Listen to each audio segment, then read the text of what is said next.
야, 너 장난 아니다, 야. 야, 최고, 최고. 뭔데 또? 내가 오늘 태백산 호랭이를 봤잖아. 네가 어. 호래를 봤다고? 뭐 그럼 가가 한 이만하드나? 에이, 아니래. 그럼 이만하드나? 에이, 아이고. 가가 있잖아. 산을 뛰면은 남들보다 두세 배는 멀리 뛰고 힘이 얼마나 세냐면은 산을 그냥 한 번에 쏙 들어 뽑는다니까. 야, 아니 가 조심해라. 큰일 나겠다. 뭘 조심해. 나 지금 만나러 갈 긴데. 가를 만나면 안 되지. 죽으려고 큰일 나네. 아이고 안 돼. 죽어? 죽긴 뭘 죽어. 사람을 살리지. 호래가 어떤 사람을 살리나? 어? 뭐 가가 내 가지고 홀랑 뺏겨서 요걸로 호떡 사드세요. 이런데 야, 니 그러고도 의병이 맞나? 이런 진세 같은 게. 야, 안 되겠다, 야. 오늘 시간여행 강원에서 그 나온다니까 오늘 본방사수 똑대기 해라잉. 시간여행 강원. 그래, 저 봐봐, 저기.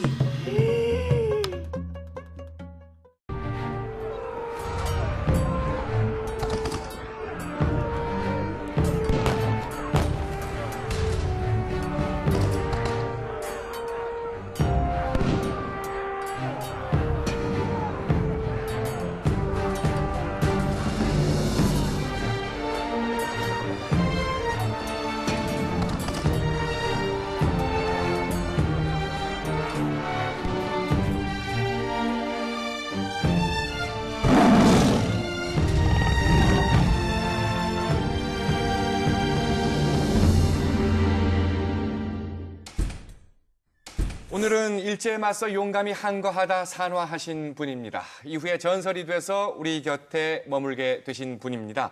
태백산 호랑이로 널리 알려진 의병장 신돌석 장군에 관한 얘기를 함께 나눠볼까 합니다. 먼저 오늘 얘기 함께 나눌 분들 소개해드립니다. 의병부터 독립군 투쟁까지 항일운동 전문가입니다. 강원대학교 엄찬호 교수 나오셨습니다. 예, 안녕하십니까. 조선시대 민중의 삶을 연구한 분입니다. 강릉문화원 박도식 교수 나오셨습니다. 네, 안녕하십니까. 시간여행 강원의 수다꾼, 호주 출신 한국인 가톨릭 관동대학교 최다미 강사님 어서 오세요. 반갑습니다. 영화 암살의 독립투사 전지현을 닮은 아나운서 김서영 아나운서도 함께합니다. 예, 자세히 보면 있어요, 전지현의 굉장히 느낌이. 이렇게 돋보기로 봐야 할 것 같아요. 네. 자, 오늘의 키워드부터 살펴보죠. 키워드 안내인 김서영 아나운서, 오늘의 키워드는 뭡니까? 네, 오늘의 키워드는 바로 축지법입니다.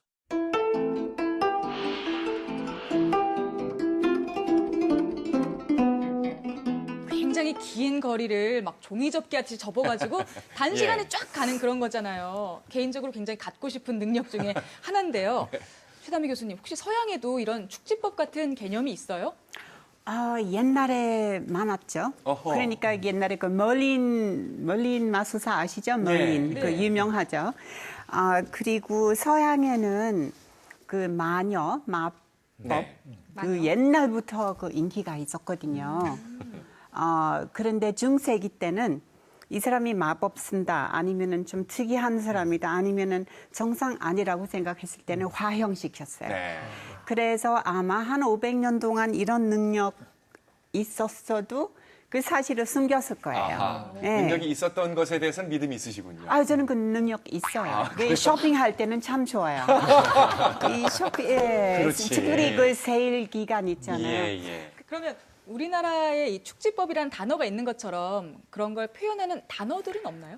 그런 거는 저 everywhere at once, 동시에 사방. 예. everywhere at once이라는 말은 자주 써요. 비슷한 그러니까 개념일 수 she 있겠네요. is everywhere at once. 동쪽에 번쩍, 예, 어디서 동해 번쩍, 서해 번쩍. 번쩍. 예. 그 she is everywhere at once, he is everywhere at once. 근데 주로 그 비유적이잖아요. 예. 그러니까 정신없이 사는 사람에 대해서 하는 얘기지 사실은 축지법을 나타내는 그런 단어는 기술 있는 아니군요. 사람. 예, 네. 아니, 신돌석 의병장이 도대체 얼마나 신출귀몰한 분이길래 우리가 시작부터 이렇게 축지법에 대한 이야기를 하고 있는가 싶어요. 실제로 우리 신돌석 의병장이 축지법을 사용했다는 얘기가 전해져 오는 걸로 제가 알고 있거든요. 뭐 좀 얽혀있는 재미있는 일화 같은 거 없을까요? 예, 신돌석 그 의병장은 이제 그 1월산을 중심으로 해서 네. 활동을 했거든요. 일본군이 이제 그 수십 차례에 걸쳐서 이제 생포하려고 했습니다. 근데 그분이 이제 그 지형을 잘 이용해 가지고 이제 빠져나가고 하다 보니까 일본 이제 당시에 토벌 기록에도 보면 이제 그와 비슷한 얘기는 나오죠. 이제. 예. 나니카와 소이라는 분이 이제 보고한 것에 의하면은 준엄한 비탈의 절벽일 뿐 아니라 한 척 이상의 적설로 움직임이 마음대로 되지 않아 추격의 효과가 극히 적었다. 그렇게 적고 있습니다. 예. 그런 상황에서도 신돌석 장군은 신출귀몰하게 빨리빨리 움직였다라는 걸 텐데 신출귀몰 얘기도 나오지만 힘이 상당히 장사였다. 힘이 그렇게 나옵니다. 장사였다. 1971년도에 이제 영해에서 국립묘지를 이장할 때 네. 정강이 뼈가 다른 사람들보다 한 뼈 정도가 길었다고 합니다. 예. 그 다음에 그분의 이제 힘자랑 얘기가 상당히 많이 나오거든요. 네. 울산에 갔을 때 이제 냇물 징검다리 돌을 번쩍 들어다가 이제 거기 놓는 얘기라든가 그 다음에 디딜방아 예. 그것을 이제 논 얘기. 그 다음에 이제 두 분을 어깨다가 이렇게 하고 월담한 얘기도 나오고요. 그 다음에 어린애들이 이제 둘째 손가락, 셋째 손가락에다 끈을 매가지고 서로 이제 양쪽에서 당기는데 이 손이 찢어지지 않고 손에 힘을 딱 주니까 두 애들이 딱 엉기면서 이제 머리를 받았다 그런 예. 얘기도 나옵니다. 힘이 상당히 장사였던 것으로 보입니다. 이 정도면 중국 고사에 나오는 인물들 중에 역발상 기계에서 항우와도 거의 비교할 만한 힘이 아니었을까. 오늘날에 이종 격투기에 나갔으면 거의 헤비급의 챔피언이 되실 수도 있었을 것 같은데. 아니, 이 정도의 파워를 또 가지신 분이라면 당시에 일본 제국주의의 한거 하면 싸웠을 때 거의 백전백승이 아니었을까 싶은데 전적이 어떻습니까, 이번에? 백전백승이라고 말을 할 수는 없을 것 아, 같고요. 예. 예. 어쨌든 간에 다른 의병장님들에 비해서 네. 상당히 승전이 많은 그런 의병장이었었고, 그래서 특히 경상북도, 강원도 남부 지역, 또 충청도 서부 지역, 이쪽 지역에서는 마지막에는 이쪽 지역을 자치 활동을 했다고 할 만큼 이쪽 지역을 완전 정복하고 있었던 그런 의병장인 신돌석 의병장이시죠. 예, 정말 전설로 남을 만한 분이다라는 것을 지금 프로그램 초입부터 우리가 지금 느낄 수 있는데요. 신돌석 장군이 남긴 자취를 저희 프로그램 제작진이 한번 더듬어 찾아봤습니다. 함께 가보시겠습니다.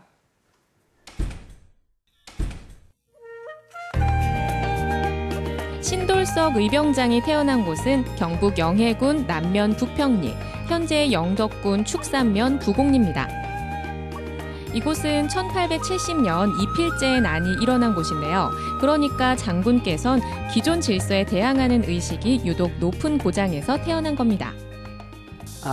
이 초가집은 신돌석 장군 어른 때부터 사시던 집이었는데 달수 장군께서는 이곳이 일명 복디믹하는 마을에 1878년도에 바로 이 생가에서 태어났죠.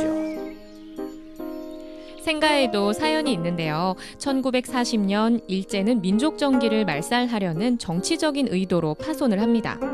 해방 이후 멋진 기와집으로 복원을 했지만 고증을 해본 결과 사실과 맞지 않아 1995년 초가의 모습으로 다시 복원을 했습니다.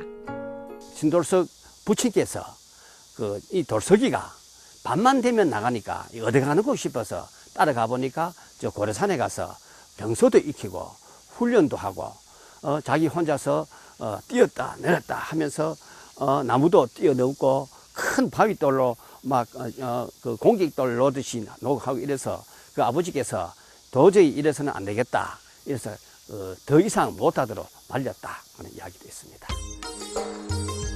생가 인근에선 신돌석 장군이 수련을 했다는 경악산, 일명 고래산도 볼 수 있는데요. 저 산에서 병서를 읽고 바위돌을 던지며 놀았다는 얘기죠.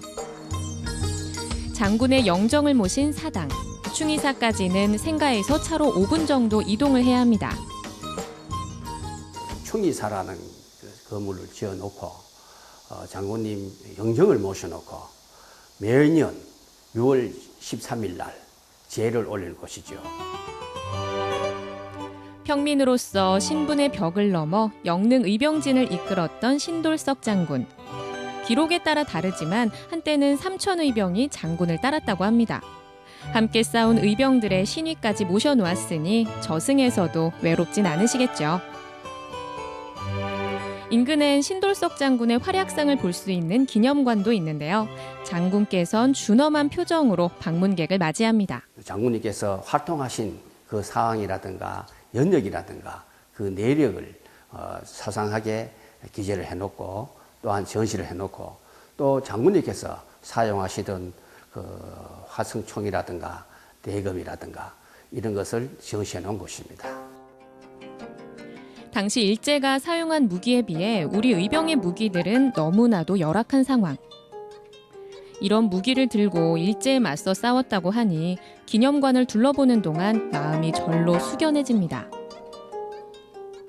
해산물이라든가 농산물이라든가 그 착취하기가 쉽고 또 자기네들이 들어오기가 쉽고 이래서 우리 영덕 이 지역을 많이 맞지 않나 이래 보고 있습니다.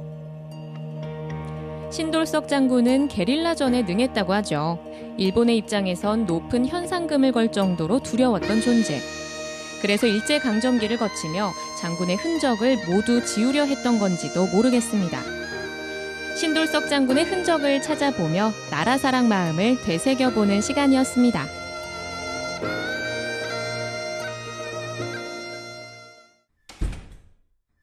그 이병 대장들 보면 대부분 양반들이 많은 걸로 우리가 기록에 남아 있는데 신돌석 장군의 신부는 양반이 아니었죠. 평민 출신이었죠. 예, 평민이라고 알려져 있습니다. 예. 신돌석 의병장은 뭐 기록에 평민으로 이제 기록이 돼 있어서 평민으로 알려져 있는데 사실은 이제 평산 신씨니까 그 신순겸 장군의 이제 후손들이시죠. 그래서 아마 고려 시대에는 상당히 그 가문의 영광이 있었을 텐데 조선시대 들면서 아마 가문이 좀 쇠락한 것 같고 그래서 그런 때 몰락한 양반이라고 이렇게 칭할 수가 있겠고요. 그래서 아마 또 조선시대에는 그 집안이 아마 향리 집안, 지방의 향리로 이렇게 이제 오랫동안 있었던 것 같습니다. 그런데 조선 후기에 와서는 그 향리마저도 이제 놓쳐서 그냥 평민으로, 일반 평민으로, 농민으로 이렇게 살아갔던 것 같습니다. 그런데 그 당시에 이런 평민이나 뭐 농민이면 뭐 일하느라고 바빠가지고서 언제 글 공부를 그러게요. 하고 했을까 싶거든요. 혹시 우리 신돌석 장군님 학업 성적에 대해서도 좀 여쭤봐도 될까요? 지금 안 계신 분에게 이렇게 우리가 학업까지. 뭐 성적은 우리가 알 수 없고요. 네. 조선 후기가 되면은 이제 그 평민들 중에서 이제 좀 부를 축적한 사람들은 향교에 가서 공부를 한다든가 서당에 가서 공부할 기회가 많아졌습니다. 우리 그 향교에도 보면 이제 액내교생이 있는데 액내교생은 이제 정원의 학생, 양반들이고요. 액외교생이 이제 평민이라든가 서울 자제들이 이제 가서 공부를 하거든요. 근데 이 신돌석은 이제 그 바로 이웃마을 이제 상원마을이라는 데서 이제 유기당 이중립이라고 하는 분한테서 공부를 배우게 됩니다. 그 당시에 이제 그분이 사랑방에다 이제 그 서당을 열었는데 문중 차원에서 그것을 운영을 했거든요. 거기서 신돌석이 이제 그 양반들 사이에 끼어서 한문을 배웠던 것 같습니다. 그때 신돌석의 나이는 13세에서 14세, 한 1년 정도 공부했던 것으로 보입니다. 물론 이제 지금 말씀하신 것처럼 이제 한학을 공부하긴 했는데 그 신돌석 의병장이 한학을 그렇게 좋아하진 않았던 것 같습니다. 나중에 다니시다가 이제 아버지한테도 한학이 본인의 그 인생을 좌우할 그런 학문은 아닌 것 같다. 그렇게 고백한 적도 있는 걸 봐서 아주 깊이 연구를 하지는 않은 것 같습니다. 그리고 평민이라고 이렇게 얘기했던 것처럼 그래서 그런 그 당시의 위정척사 사상이라든가 이쪽으로 이렇게 깊게 그 사상이 어떤 축적되거나 정립되거나 그러지는 않았고 단지 이제 그 당시 시대 상황들이 일제의 침략을 보면서 어떤 의문을 느끼고 그런 또 민족주의 사상을 이제 스스로 갖게 돼서 그래서 이제 항일의병장으로 나선 것이 아닌가 이렇게 이제 생각됩니다. 제가 그 생각 많이 해봤는데요.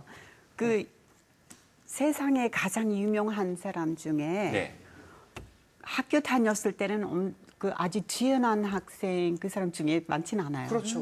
그렇죠. 에디슨도 그렇고 처칠도 그렇고 이렇게 세계 유명한 사람들이 학교 때는 완전히 땡이었는데 그 다음에 잘 된 것 같은데요. 그러니까 학교 때 그렇게 훌륭한 학생이 아닌데 위대한 인물이 된 분들 그런 경우 참 많아. 반대로 학교 때 훌륭한 학생이 아닌데 그냥 끝까지 훌륭한 학생이 아닌 훌륭한 인물이 아닌 분들도 많더라고요. 알겠습니다. 하긴 그래요.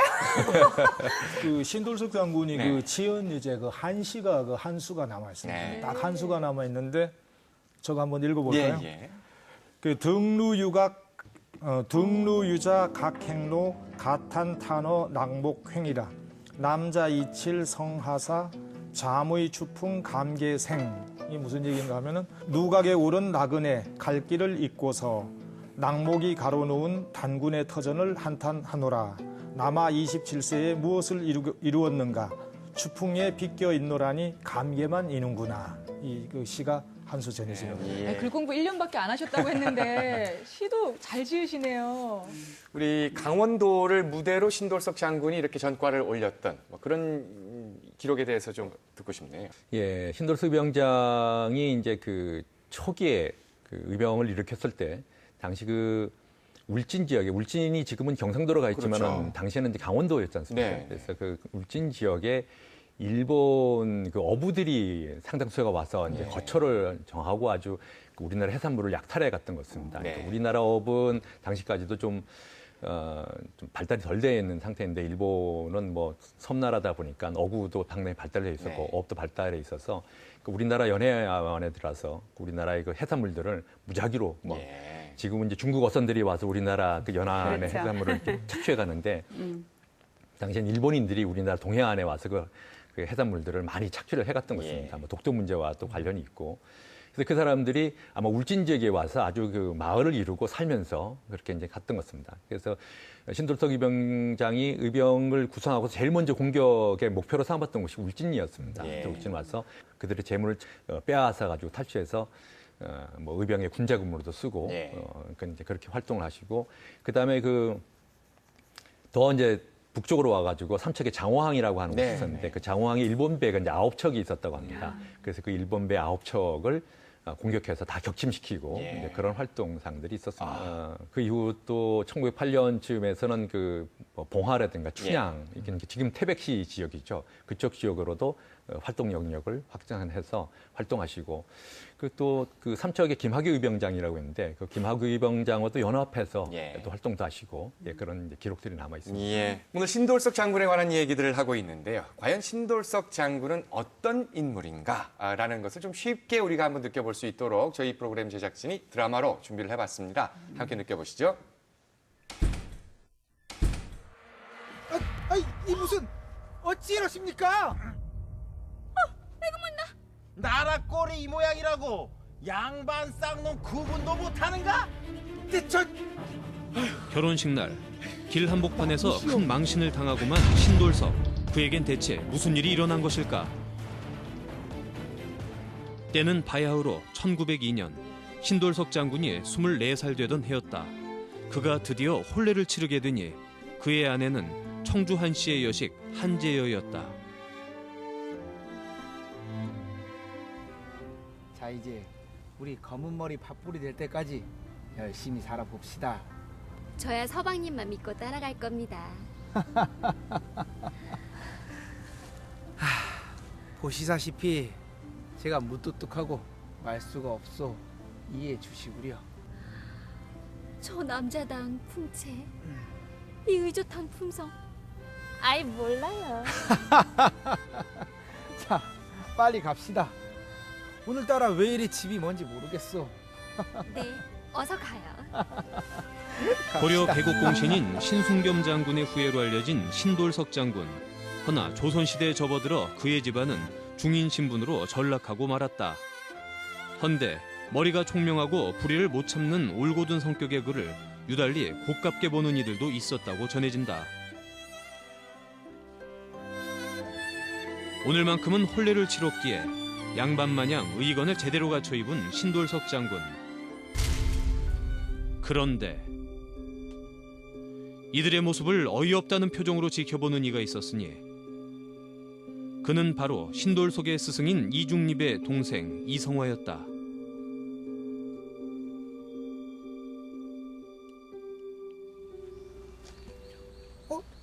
아니, 여긴 어쩐 일이십니까? 내 살다 별일을 다 보겠구만. 아니, 그게 무슨...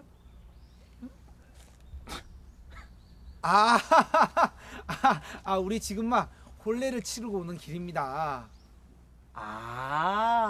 혼례? 그러셨어요? 아이고, 남들 다 못하는 아주 큰일 하셨네. 아이고, 돈 좀 쓰셨겠어, 아주. 아이고야, 이게 뭐야? 아이고, 눈이 부셔서 쳐다볼 수가 없네, 그래. 아이고, 아이고, 참나. 서방님, 얼른 집으로 가시지요. 그럼세. 그럼 저희는 이만 가보겠습니다. 어찌 이러십니까? 아니 경우가 없어도 어찌 일이 없단 말입니까? 나라 꼬리 모양이라고 양반 쌍놈 구분도 못하는가?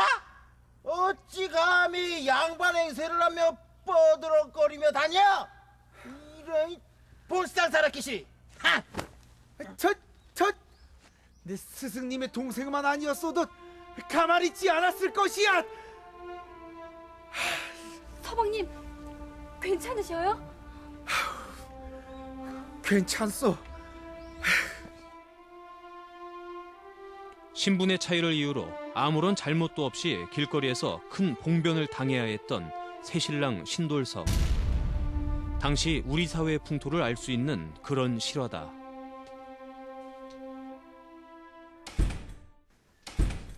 신돌석 장군. 신돌석 장군은 언제부터 이렇게 항일 의병에 참가를 했다고 봐야 될까요? 예, 그 제1차 의병 이제 그 을미의병부터라고 할 수가 있겠습니다. 네. 그 을미의병은 이제 명성황후 시해 사건과 단발령이 이제 계기가 되어서 일어났습니다. 네. 그 가운데서도 이제 단발령이 이제 직접적인 원인이 됐죠. 네. 신체 발부는 수지부모고 불감회상 효지시야라고 해서 이제 그런 이제 세례를 받아온 양반들이라든가 이제 평민들에게는 상당히 충격이었죠. 예. 신체 발부는 이제 부모로부터 받은 것이고 감히 훼손하지 않는 것이 효도의 시초이다.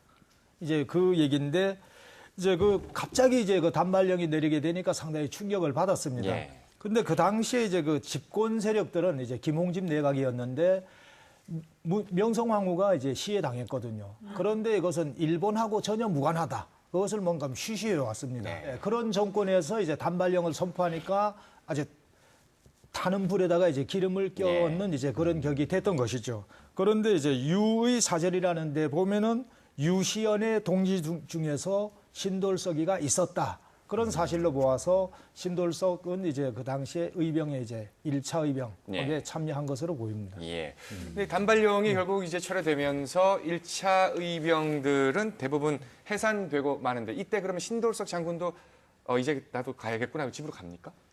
예, 그렇습니다. 그러니까 대체적으로 이제 의병들이 1차 그 의병, 그러니까 을미의병이라고 하는 정규 의병에 이제 일어났다가 정부의 그 조처에 의해서 이제 뭐 당시 문제가 됐던 단발령도 이제 해제가 되고 이제 그 고종 황제도 아건 파천하시면서 러시아 공사를 가시고 또 김홍진 내각도 이제 해체가 되고 그러면서 이제 의병들이 명목이 이제 없어진 거죠. 그래서 고향으로 단순하게 돌아오신 것이 아니라 그 이후로도 신돌석 의병장은 그 이게 경상도 지역을 다니면서 뭐 이렇게 여러 가지 활동을 했던 것 같습니다. 그러니까 부산에 가서 일본 배를 뒤집어 엎었던 뭐 이라든가.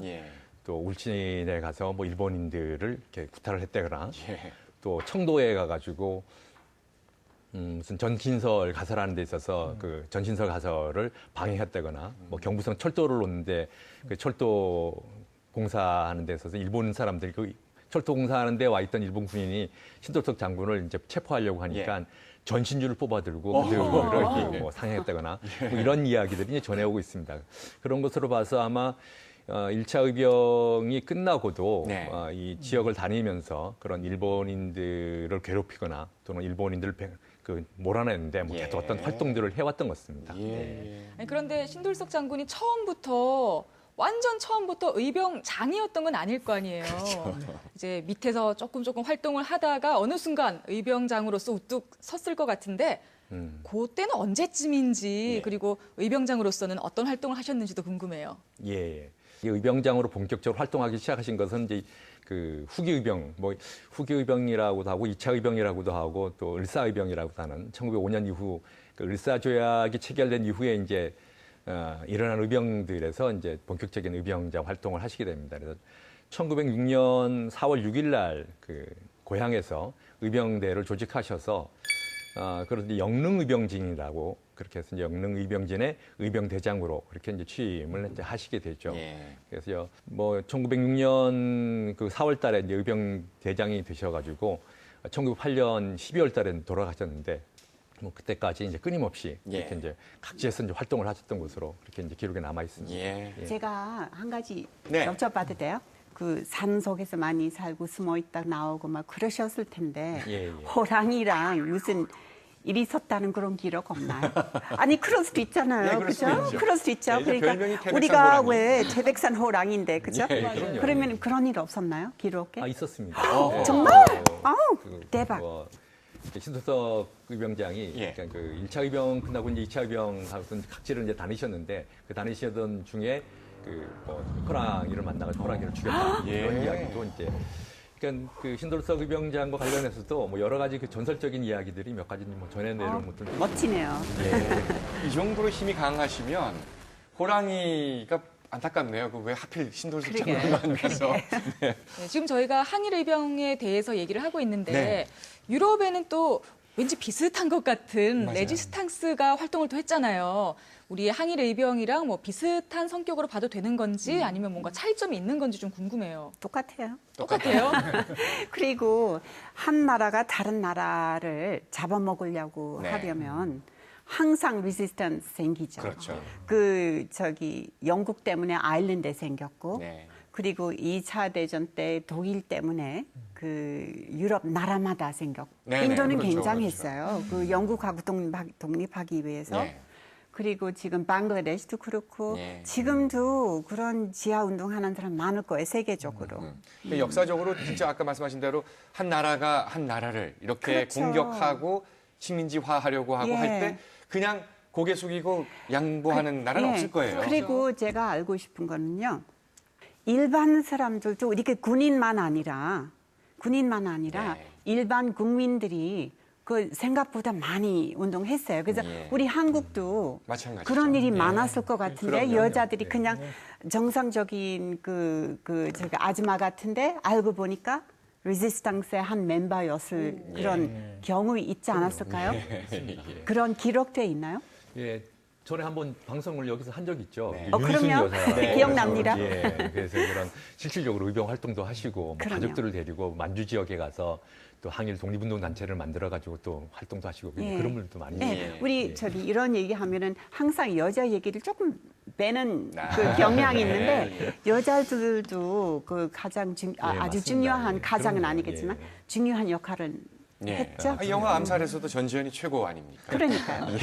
자꾸 제가 편파적이에요. 근데 우리가 지금 기록에 남은 뭐 윤희순 의사도 얘기했지만 기록에 남은 인물들만 얘기하다 보니까 자꾸 그들의 중심에 맞춰져서 그렇지 기록에 남지 않은 민초들, 그 민중들 중에서 그럼요. 그게 중요한 얘기예요. 그런 분들은 뭐 수도 없이 많으셨어요. 그럼요. 당연히.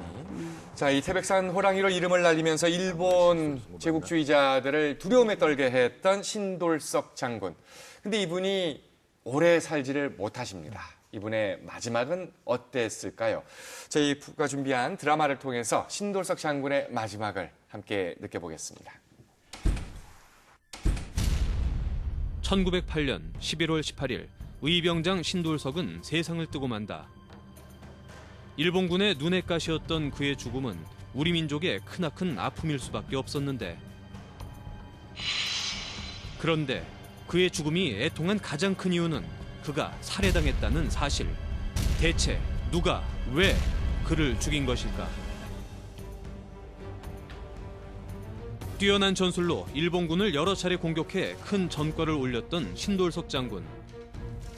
일본군은 그에게 황금 1000근과 만호의 고우를 현상금으로 내걸었으니 현재 가치로 따지면 수백억 원에 달하는 액수였다. 이런 그를 죽음으로 내모니는 신돌석의 친척이었던 김상렬, 김상호, 김상태 삼형제라고 알려진 것이 정설.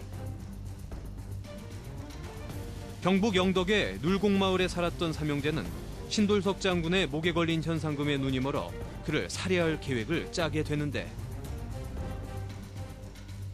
그러니까 신돌석이에게 술을 먹여갖고 취해서 저 골짜기에서 내려오면 그때 뒤에서 확 바로 그걸세 쥐도 새도 모르게 한 번에 없애버리는 걸세. 그런데 태백산 호랑이라는 말이 그냥 거저 나온 게 아닐 텐데 괜찮을까요, 형님? 호랑이 굴에 들어가도 정신만 바짝 차리면 된다고 했다. 아무리 날랭 친돌성이라도 우리가 한꺼번에 덤이면은 어쩔 수가 없을 게야. 암요 형님, 한 번에 확실하게 없애버려야 됩니다요. 결국 이 같은 삼형제의 계략에 빠져 죽음을 눈앞에 둔지도 모른 채 골짜기에서 그들이 준 술을 먹고만 신돌석.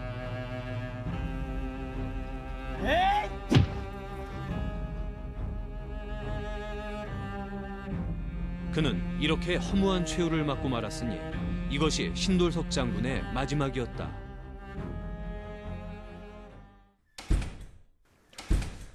이 신돌석 장군이 이렇게 마지막을 너무나 안타깝게 이렇게 마치셨다는 게 정말 좀 분하다라는 마음이 듭니다. ông 교수님이 좀 설명을 해주십시오. 신돌석 장군의 마지막에 대해서. 예, 정말 좀 어이없다 예. 이렇게 이제 표현을 할 수 있을 것 같은데 이렇게 뭐 기골도 장대하시고 예. 정말 용맹스럽고 많은 전투에서 승리도 거두시고 그런 뛰어난 정과를 가졌던 분이신데 아마도 이제 1908년이 되면서 일제가 그 이제 뭐 의병들에 대한 그 진압 작전을 아주 강력하게 이제 펼쳐가게 됩니다. 또 그런 진압 작전을 강력하게 펼쳐가는 것과 동시에 한편으로는 회유 작전을 펴서 그 귀순하는 사람들은 용서해준다. 네. 그래서 일반 평민들 의병들 가운데서는 이제 그런 그 뭐 의병에 참여하셨던 분들이 농사철이 되면 농사도 지어야 되고 그러니까 그 일본인들의 회유에 의해서 자꾸 이제 그 의병 대열에서 이탈하신 분들도 많이 생겨나고 그래서 1908년 돼서는 그런 의병들 활동이 좀 어려웠던 것 같습니다. 그래서 힘들고 소수의 이제 의병들을 데리고 다니면서 이제 유격전 활동을 이제 주로 하셨었는데요. 1908년 돼서 이제 의병 세력이 급격하게 약화되어져서 거의 뭐 300여 명이 넘던 또는 한때는 거의 1000여 명에 가까운 의병대를 다니고 다니시다가 지금 한 10여 명 정도로 의병 숫자가 이제 줄어들어서 그래서 이제 각지를 다니면서 활동을 하셨는데 그러다가 이제 1908년 연말이 되니까 날씨도 추워지고 또 좀 의병 활동하기도 이제 어렵고 그러니까 아마 그 고향으로 돌아가시면서 그 새롭게 이제 의병들을 정비할 생각도 하시고 그 당시에 아마 그 고향 지역에서 같이 이제 의병 활동도 하셨고 또 뭐 일부 기록에는 고종 사춘 형제들이라고 하는 그런 이제 그 기록도 있는데 그 김상열이라고 하는 분이 계셔가지고 그분이 이제 그 신돌석 의병장을 이제 초대를 했다고 합니다. 그래서 초대를 해서 그분 집에 가서 이제 머물게 되는데 그분들이 아마 일찍이 이제 의병을 떠나서 일제 회유에 이제 그 회유 대행을 당했던 것 같습니다. 그래서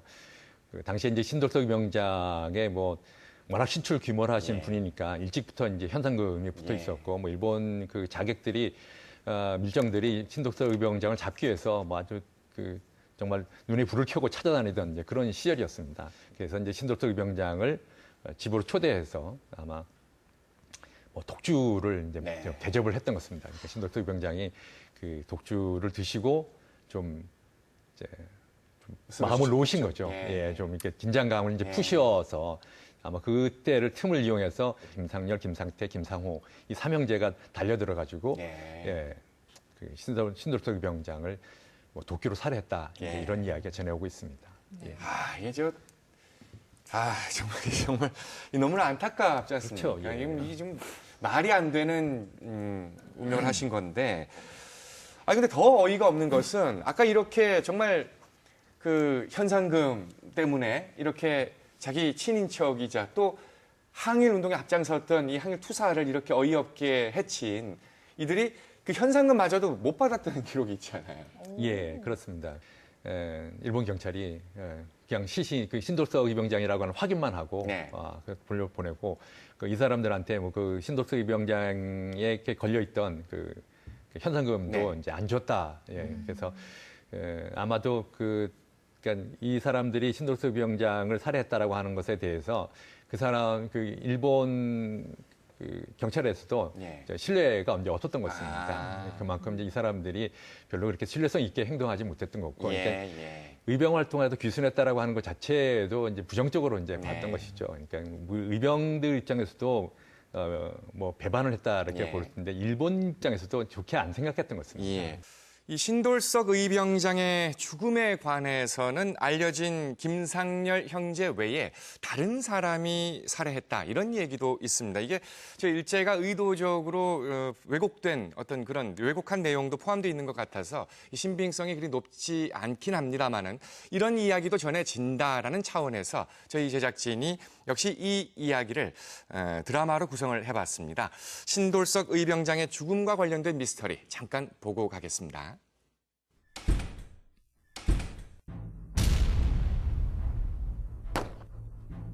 신돌석의 죽음에 얽힌 그 두 번째 이야기.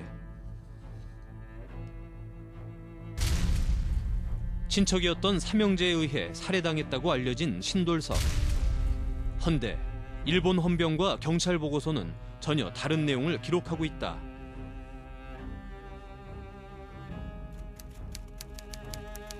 (1908년 12월 14일) 대구 헌병대 분대장의 보고서에 따르면 신돌석을 죽인 자는 함께 의병 활동을 했었던 김도윤과 그의 형인 김도령이었다고 한다.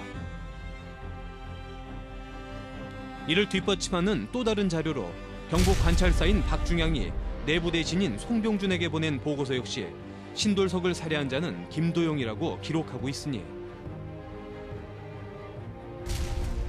아니 대체 함께 의병 활동을 했던 동지가 어찌하여 신돌석을 살해했단 말인가?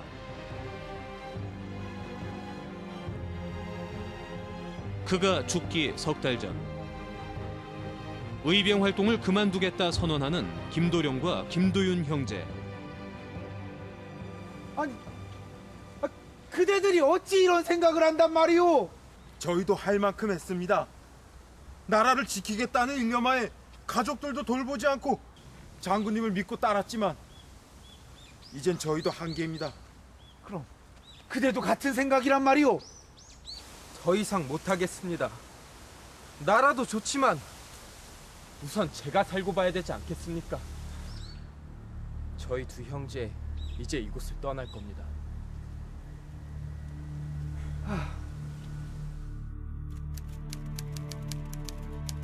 영해 경찰서장인 야마모토 경부의 보고서에 의하면 함께 가자고 권하는 신돌석과 이를 거부하는 두 형제 사이에 큰 다툼이 벌어졌다고 한다.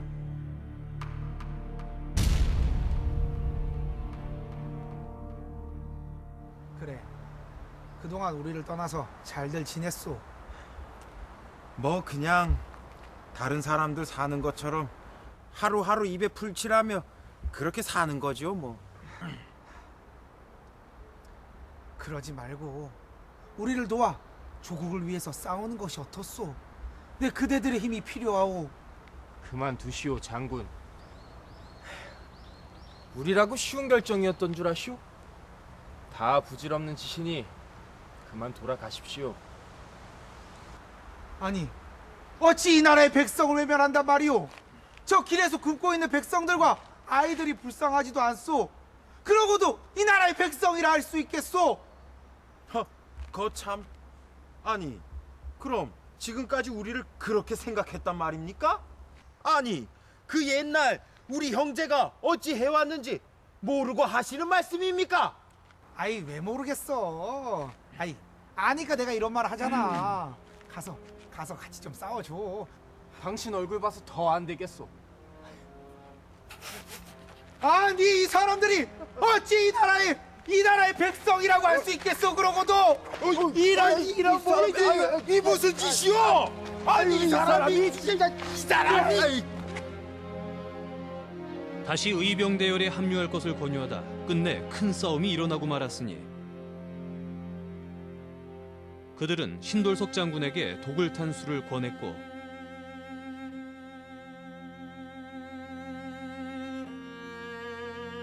술에 취해 그가 힘을 쓰지 못하게 되자 쇠몽둥이로 머리를 내리쳐 살해했다고 한다.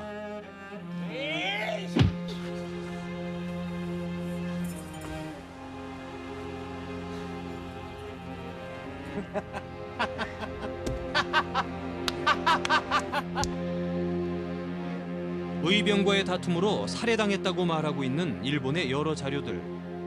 헌데 이것은 의병과 신돌석의 활약을 두려워한 일본에 의해 조작된 이야기는 아니었을까? 아직도 풀리지 않는 미스테리로 남아있다.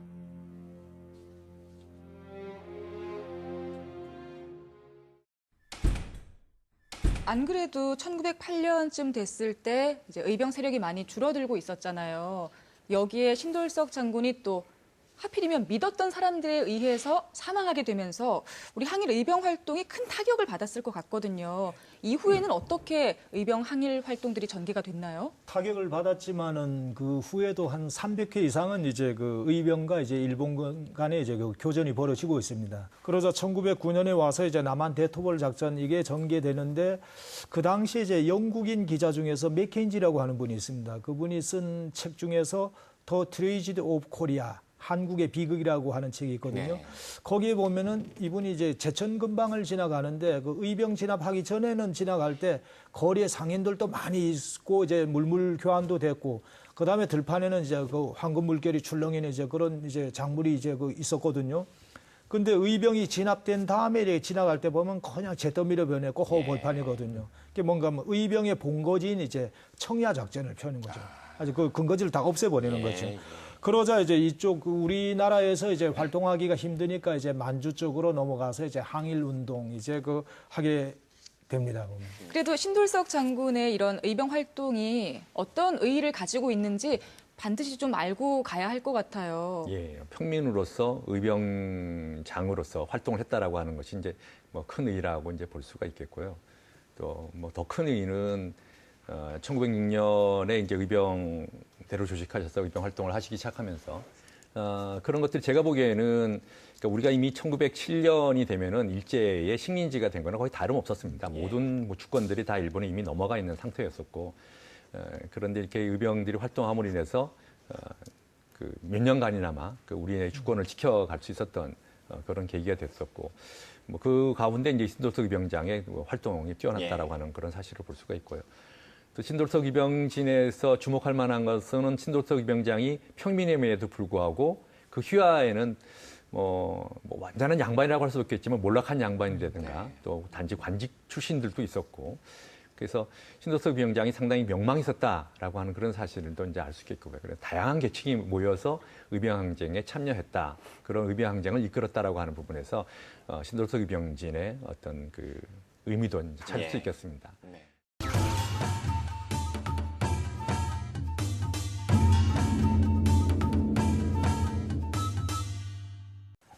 자, 시간여행 강원의 마지막 코너입니다. 역사가정, 역사스토리 이프 시간인데요. 오늘 가정은 신돌석 장군과 관련된 가정입니다. 너무나 안타까운 이 신돌석 장군의 이제 이야기들은 오늘 우리가 느껴봤고요.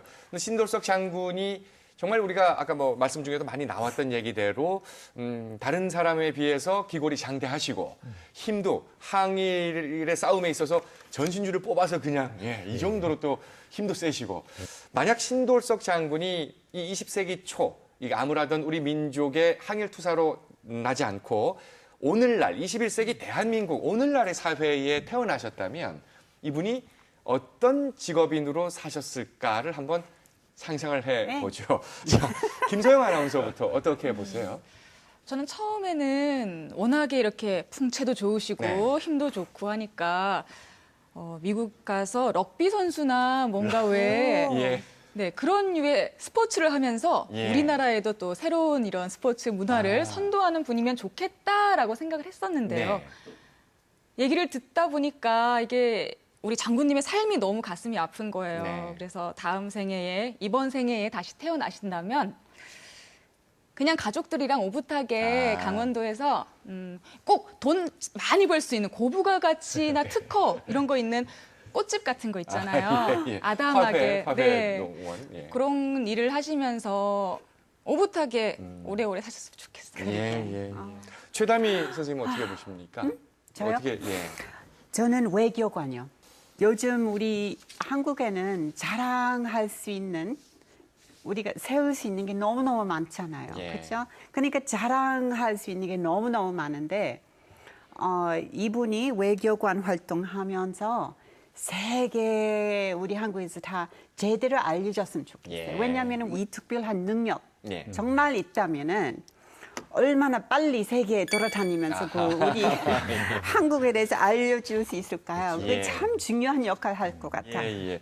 세계에 우리 대한민국을 알리는 데 앞장서는 외교관 내지는 홍보대사로 네, 홍보대사. 활동을 하셨을 거다. 네.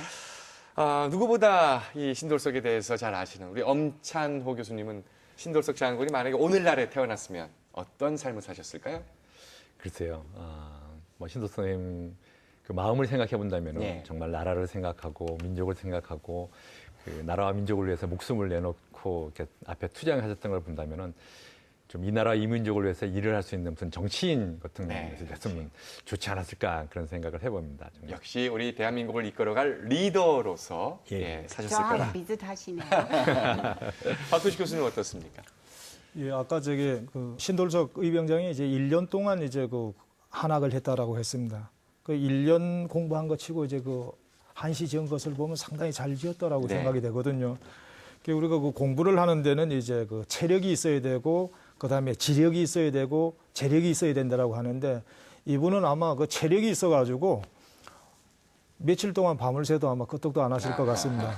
또 축지법을 쓰니까 또 전국 이제 답사 그 다니는 거 그것도 아마 그 남이 그 며칠 동안 갈 걸 이제 몇 시간 만에 왔다 갔다 할 수 있을 것 같습니다. 그래서 이분은 그 당시에 이제 시대 상황 아니었으면은 오늘날 태어나셨으면 아마 공부를 하셨으면 아마 큰 학자가 되지 않았겠는가 그런 생각이 듭니다. 예. 오늘 태백산 호랑이 의병장 신돌석 장군에 관한 얘기를 함께 나눠봤습니다. 만약 신돌석 장군이 정말 또 하나의 우리가 가정을 해서 30년의 짧은 삶을 마감하지 않고 적어도 70년, 80년, 90년을 사셨다면 어쩌면 진짜 우리의 역사는 또 지금의 우리가 겪어왔던 역사와는 다른 모습으로 전개되지 않았을까 하는 생각을 해봅니다. 그래서 더욱 안타까운 마무리가 될 것 같습니다. 시간여행 강원 오늘은 여기까지입니다. 고맙습니다.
나라가 있어야 가족이 있는 것이고 어딜 가면 말이오. 아유, 이 사람들이 아들이 둘이나 있어. 근데도 난 가지 않소. 아이가 일곱이요 나는.